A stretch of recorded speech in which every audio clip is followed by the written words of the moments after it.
could kill me right now and I would be permanently dead. And I would willingly do that if it would end world hunger and poverty. That is a sacrifice.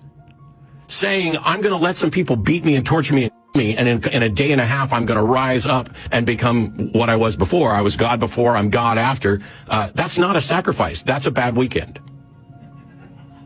Well, in your opinion. Okay. The truth. What was this? What was the sacrifice? If you begin with $100 million and you end with $100 million, but you set the $100 million aside for 2.5 days, what did you sacrifice? That's way beyond this, way beyond money. Yeah, it's way beyond it because this is actually real and the Jesus story isn't. This is frustrating. I get that this atheist doesn't believe Christianity. Fine. But this response demonstrates that he is not even trying to understand it. Here are two things to consider when responding to this challenge. First, this atheist just ignores the incarnation. Think about this. The king of the universe left his throne, enters into human history, lived a perfect life of obedience, and then willingly went to the cross on our behalf. Philippians 2 puts it this way: though he was in the form of God, he did not count equality with God a thing to be grasped, but emptied himself by taking the form of a servant, being born in the likeness of men, and being found in human form, he humbled himself by becoming obedient to the point of death, even death on a cross. Let that sink in. The king became a servant. The creator becomes part of his creation. Jesus wasn't pretending to be human.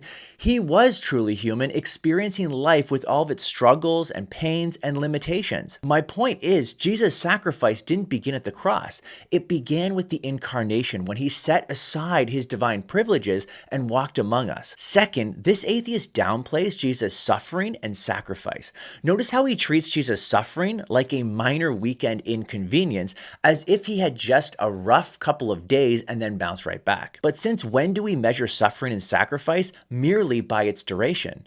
Jesus was betrayed, abandoned, falsely accused, flogged, humiliated, and then killed on a cross, an excruciating execution. Yeah, but he came back to life. So what?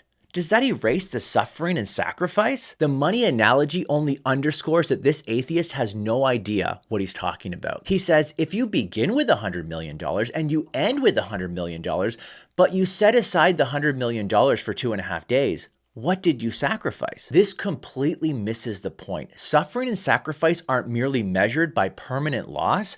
It's about what is endured. Let's put this in perspective with a different analogy. Imagine a little girl is kidnapped. To save her, her mother offers her own life in exchange. The kidnappers accept the trade. They take the mother, hold her captive, and subject her to horrific physical, emotional, and sexual abuse for an entire weekend.